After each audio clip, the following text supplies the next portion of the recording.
It was just after sunset when Claire Hart realized her daughter wasn't coming home. The last traces of daylight clung to the horizon like a promise fading too fast, and the phone call from the police sliced through her quiet kitchen like a blade.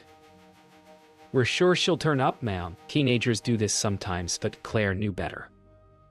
The coffee had gone cold beside her hand, her pulse steady yet sharp, a mother's radar sounding a silent alarm. Somewhere beyond the walls of that house, something had gone terribly wrong. And as the night deepened, so did the certainty that no one would find Lily. Unless Claire did. The rain had not stopped when Claire stepped into the night. Each drop fell like time itself. Steady, unforgiving. She walked the neighborhood calling Lily's name, her voice swallowed by the storm. Every shadow seemed alive, every corner a question. The streetlights flickered, painting the wet asphalt with ghostly streaks of gold. Neighbors' windows glowed with the soft indifference of those who didn't yet know tragedy had taken root on their street. Claire's shoes soaked through, her breath turning to mist. Somewhere out there, her daughter's silence pressed against the dark like a heartbeat too faint to hear. But a mother listens differently. She listens with her soul. By dawn, the police arrived. The flash of red and blue lights cut through the fog, and with it came questions that felt like accusations. Detective Rowan Miles stood in the doorway, his tone calm but clinical. He'd seen this before.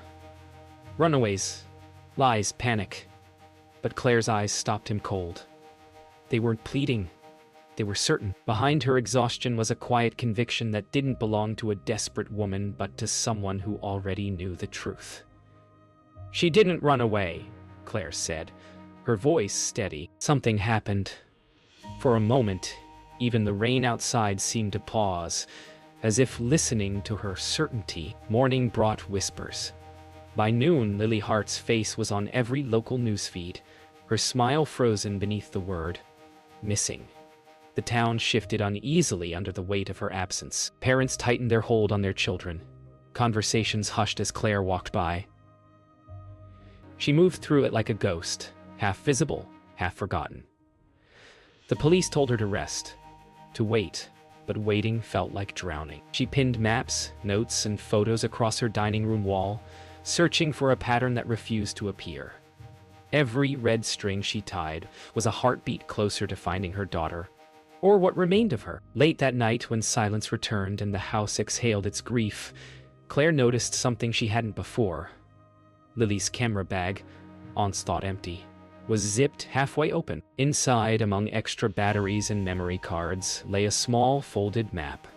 It was torn, edges worn, with a red circle drawn deep in the forest north of town. Her pulse surged. It wasn't a runaway's map. It was a breadcrumb. She traced the line with shaking fingers and whispered into the quiet, "I'm coming." Baby. The world outside no longer felt like rain and darkness.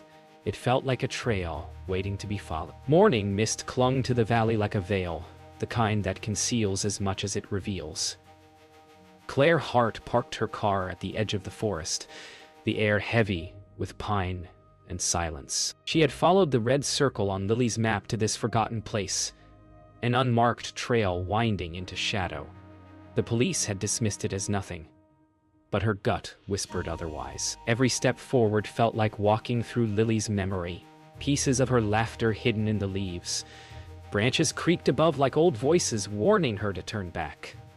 She didn't. Love is louder than fear, and hers would echo through these woods until it found what law and logic had missed. The forest absorbed sound like a cathedral built of mist and moss.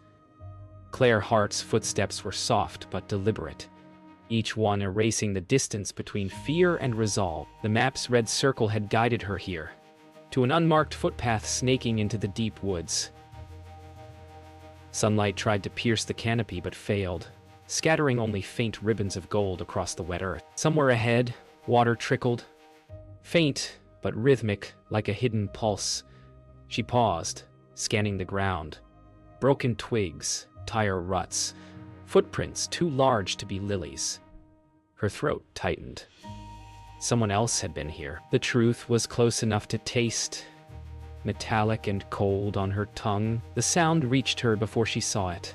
A faint metallic creak echoing through the timber, like a swing moving without wind. Claire followed it, heart hammering in rhythm with her steps. The trees grew closer, denser, shadows merging into one vast presence. Then, through a break in the branches, she saw it. An old hunting outpost, half collapsed, wood darkened by rain. A camera tripod lay on the ground, its legs twisted, its lens shattered. Claire knelt, fingers brushing the damp earth. Beneath a layer of pine needles gleamed a familiar strap, Lily's. The world narrowed to a single point of clarity. Fear didn't freeze her this time. It fueled her. She wasn't searching anymore. She was following. By late afternoon, the forest had changed its voice. No longer whispering, but watching. Claire Hart knelt beside the remnants of the hunting shack when a distant crackle of radio static cut through the hush. She froze, turning toward the sound. Detective Rowan Miles emerged from the tree line, his silhouette framed in haze, rain beating across his coat. "You shouldn't be out here," he said, but his tone lacked command. It carried respect and worry. Claire held up Lily's camera strap, the symbol of proof that had eluded them all. For a long moment, the two stood in silence, police training facing raw maternal instinct. Then Rowan's eyes shifted to the ground. "You found something," he murmured, and for the first time he believed her. Evening fell before they spoke again. Rowan marked the site, took photos, and radioed for backup. But Claire kept staring at the soil beneath the tripod. Something about the uneven texture nagged at her. She dropped to her knees, brushing away damp leaves until her fingertips struck wood. Then metal. A box. Small, rusted, chained shut. Rowan crouched beside her, flashlight trembling slightly in his grip. The beam revealed faint lettering carved into the surface. LC. Projector film. Claire's breath hitched. Lily's initials. The storm above broke open. Thunder rolling through the trees. For a heartbeat, time itself seemed to hold its breath. Then Claire whispered, "She left this for me." Rain hammered the cabin roof, where Rowan had taken shelter to document their find. The box, streaked with rust and age, sat between them like a heartbeat made of iron. Claire Hart could feel her pulse mirror its weight. When the lock finally cracked, the scent of damp metal and old film filled the air. Inside lay two small reels wrapped in brittle cloth and a folded note. The ink half washed away. Only one word remained clear: truth. Claire's fingers trembled as she unfolded the cloth, the reels glinting like dark mirrors. Whatever these held, it wasn't evidence. It was confession. The kind that changed everything. They threaded the first reel onto an old projector found on a shelf, its bulb flickering to life after years of silence. The wall bloomed with ghosts, flickers of trees, blurred faces, a hand adjusting focus. No sound, only the hum of the machine and the echo of rain. Claire's eyes filled as she recognized Lily's laugh caught between frames, the kind of fleeting joy that lived in light more than memory. Then the image shifted. A road sign, a license plate, the hint of another presence behind the camera. Rowan leaned forward, tension sharpening his profile. These weren't art reels. They were directions, breadcrumbs, left in plain sight. Rowan paused the reel, freezing a single frame. A close-up of a notepad lying on a car dashboard, a sequence of numbers scrawled across it. Coordinates. Claire's heart leapt. She grabbed her phone, matching the digits to the forest map still pinned in her memory. It led north, beyond the trails the police had searched. "She was leaving us a path," Claire whispered. Rowan nodded slowly, his skepticism eroded by awe. The projector clicked, the reel spinning to its end with a soft tail of white light. In that silence, they both knew the next step would lead them from evidence to truth. And truth always asks for something in return. The forest swallowed them whole as dusk descended, the projector's coordinates leading deeper into a place untouched by map or time. Claire Hart walked ahead, flashlight trembling over moss-covered stones, her breath steady but shallow. The air grew thick, carrying whispers of water and wind that felt almost human. Beside her, Detective Rowan Miles moved silently, his skepticism replaced by a wary reverence. Then they reached it.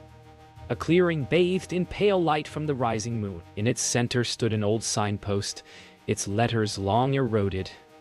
Beneath it, shards of glass and film ribboned across the soil, glimmering faintly like constellations fallen to earth. Claire knelt, touching the remnants, her reflection flickering in their mirrored fragments. Claire brushed the dust from a surviving reel, its frame cracked but unbroken. When the flashlight beam struck it, the film glowed, tiny frames of Lily's world. Sunlight through trees, reflections in water, a face half smiling toward the lens. Her daughter's final moments not of fear, but of creation. Rowan watched silently as Claire lifted the reel to the moonlight, the flicker scattering across her face like fragments of grace. "She wanted me to see," Claire whispered, voice trembling but certain. The truth wasn't buried in crime or conspiracy. It lived in the way Lily saw the world, and in the mother who refused to stop looking. As the wind rose, the fragments shimmered around them like memory reborn. Back at the cabin, Claire Hart spread Lily's fragments across the table, each frame a whisper from her daughter's eyes. The coordinates, the photographs, the names etched on camera reels. Everything began to converge. Detective Rowan Miles watched her work, scribbling in his notebook, but it was Claire who saw the pattern first. A reflection repeated in every reel. A signboard, half hidden behind trees. The same logo printed on Ethan Cross's photography workshop flyer. The world tilted. Intuition snapped into focus. Lily hadn't just been documenting beauty. She'd been documenting danger. She was trying to tell us. Claire breathed, realization trembling in her voice. She filmed the person who took her. They followed the clue to the edge of town, to the old photography studio shuttered months ago. Claire stood outside its locked door, the sign faded but unmistakable. Ethan Cross Studio. Rowan broke the seal, his flashlight sweeping across dust and decay. Cameras, tripods, empty frames, an empire of frozen faces. In the back room, film canisters were stacked like archives of silence. Claire's breath caught when she found one labeled in Lily's handwriting. Rowan reached for it, but she stopped him. "Not yet," she said. "Let me see it first." It wasn't defiance. It was instinct. The same force that had carried her this far, burning through fear like light through fog. Rowan loaded the final reel into his camera rig, projecting it against a makeshift screen. The footage shook slightly, like memory fighting to be seen. There, behind Lily's frame, was a reflection in glass. A man's outline, his face obscured by light, but unmistakably standing where he shouldn't have been. Claire's breath caught. It wasn't just any reflection. It was Ethan Cross, watching Lily as she filmed.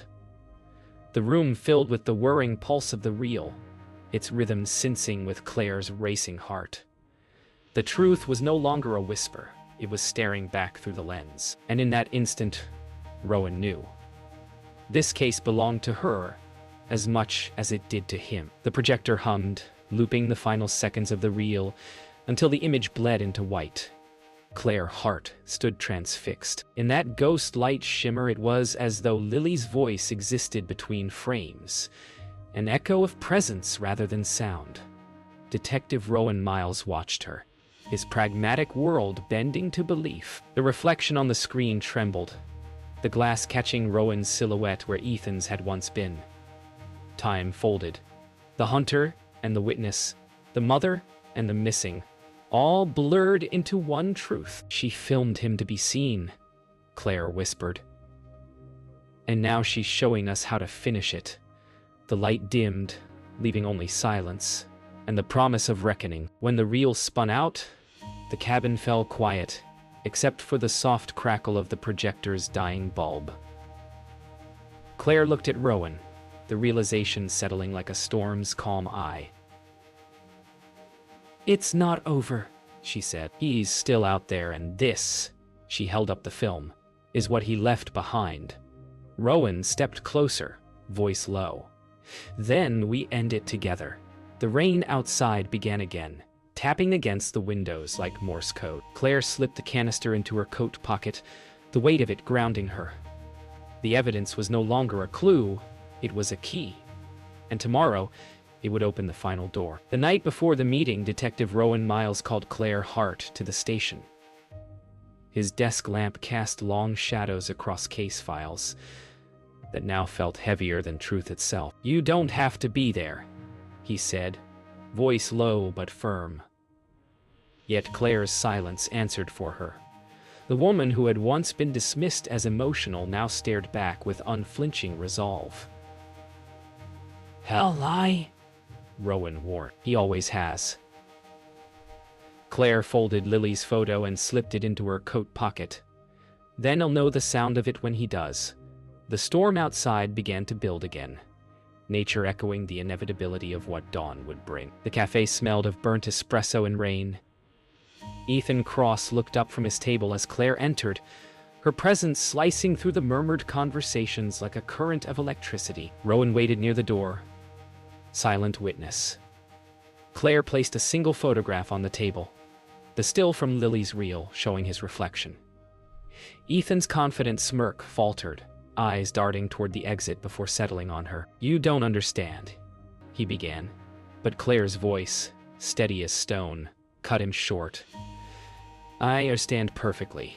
You watched her, and you thought no one would notice, but I did." Silence thickened.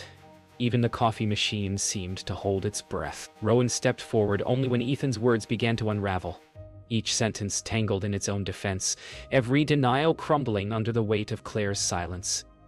Finally, his voice broke. "She found something she wasn't supposed to," he whispered. The room tilted, the air collapsing inward.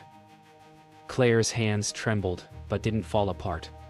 She'd already lived this moment 100 times in her nightmares. Rowan's recorder clicked on, its red light steady. For a heartbeat, Ethan looked smaller, like a man crushed by his own lies. Claire rose slowly, eyes steady.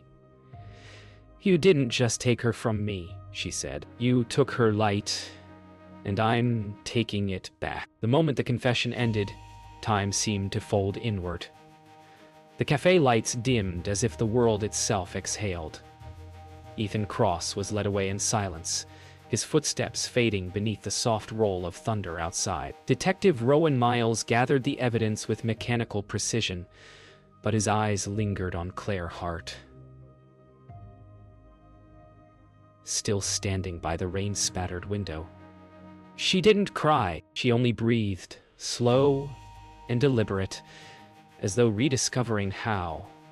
For months she had moved through shadow, but now the darkness felt thinner, the air lighter. Truth had arrived not with triumph, but with stillness, the kind that follows a storm finally spent. At dawn, Claire returned to the clearing where it had all begun. Mist rose from the earth, curling like memory reborn. She set Lily's restored film reel upon a tree stump and let the early light spill through it, scattering colors across the moss. "You showed me the way," she whispered, voice carried by wind through the pines. Rowan stood at a distance, watching, knowing some truths belong only to those who live them.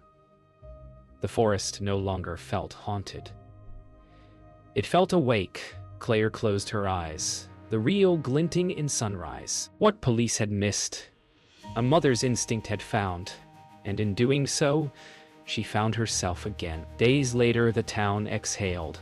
Flyers came down, whispers softened, and life resumed its cautious rhythm. Yet in every window, behind every quiet greeting, there lingered a trace of what had been lost. Claire Hart walked those same streets, not as the woman who had once begged to be heard, but as the one who was. People met her eyes now, some with gratitude, others with shame for having doubted her. Detective Rowan Miles trailed a step behind, his presence both anchor and echo. The air was brighter, the colors less muted. The truth had changed nothing and everything. At the local community hall,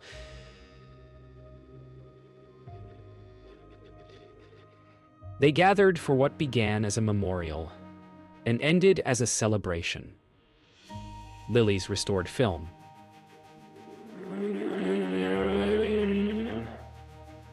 Her final project, played against a white sheet, strung between wooden beams. No words, just her lens, trees bending in wind,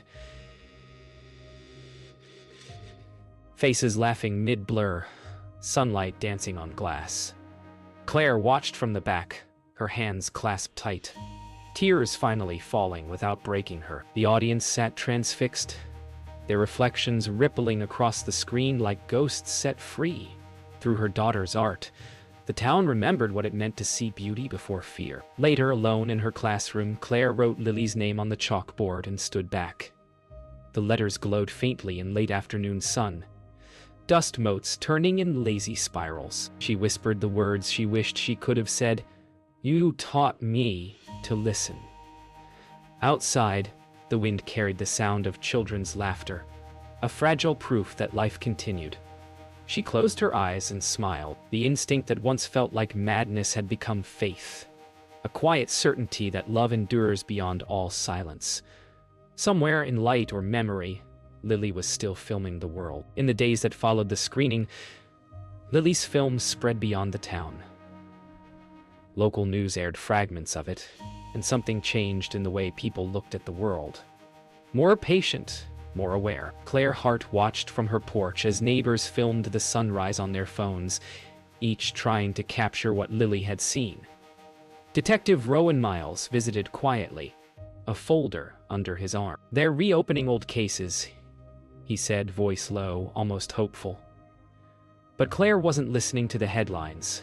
She was listening to birdsong, to life returning in small, stubborn ways. Her daughter's vision had become their town's mirror, and in its reflection, healing had begun. That evening, the community center opened a small exhibition titled Lily Hart. Through her eyes, Claire stood before the entrance, surrounded by photographs her daughter had taken. Each one now restored. Each one a world rediscovered. Children pointed, laughed, asked questions. Rowan joined her, hands in pockets, saying nothing because there was nothing left to explain. As the lights dimmed for the closing moment, Claire lit a single candle beneath Lily's portrait. Its flame flickered, reflected in 1,000 tiny glass frames. "Keep seeing," she whispered. And in that soft glow, her grief transformed into grace, a bridge leading quietly toward legacy. Weeks later, the evidence room was almost empty when Detective Rowan Miles lifted a small box from the shelf. The one marked Hart, Lily. He drove it to Claire's home at dusk, headlights carving through the quiet streets. She opened the door before he could knock, as if she'd sensed his arrival. No words were needed. Rowan handed her the box, its seal unbroken, and for a moment, their eyes held the silent understanding of people bound by truth. "Keep it," he said softly. "It belongs to you." When he left, Claire carried the box to the kitchen table and touched the lid like it was fragile light. Claire returned to her classroom, its walls now lined with her students' photographs. She taught them how to look, not just to capture, but to see. On the board, she wrote Lily's favorite phrase, "Light remembers." The children raised their cameras toward the window, catching sunlight spilling across their desks. Watching them, Claire realized Lily's story had never ended. It had only changed narrators. The ache in her chest no longer felt like loss. It felt like presence, like a rhythm that would outlive both of them. Somewhere, in the shimmer of reflected light, her daughter's laughter waited. That evening, as the sun dipped beyond the horizon, Claire walked to the same clearing where Lily's reel had once caught the morning light. She held her camera, Lily's camera, up to the sky and pressed the shutter. The click echoed softly, capturing nothing and everything. The forest breathed around her, branches rustling like quiet applause. "We did it," she whispered. The moment stretched, suspended in gold and blue. Somewhere between light and shadow, her daughter's vision lived on, not in tragedy, but in transformation. A mother's instinct had found what logic could not. The enduring heartbeat of love. Night settled softly over the valley, the kind of calm that comes only after everything has been spoken. Claire Hart sat beneath the same tree line where dawn had once broken, the air humming with crickets and the slow pulse of the earth. The camera she carried rested on her lap, lens reflecting a faint ribbon of moonlight. For the first time in months, she didn't feel the need to search. The world no longer held questions, only echoes, and she had learned to listen to them. The wind moved through the pines like Lily's laughter, retold by the night itself. At first light, the forest transformed again.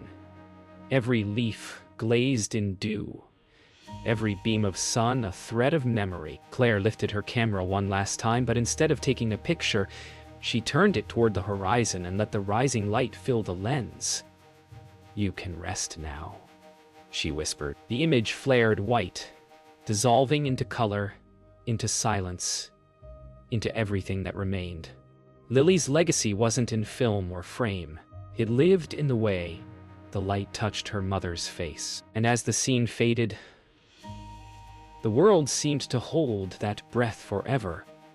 The final proof that love, once found, is never lost.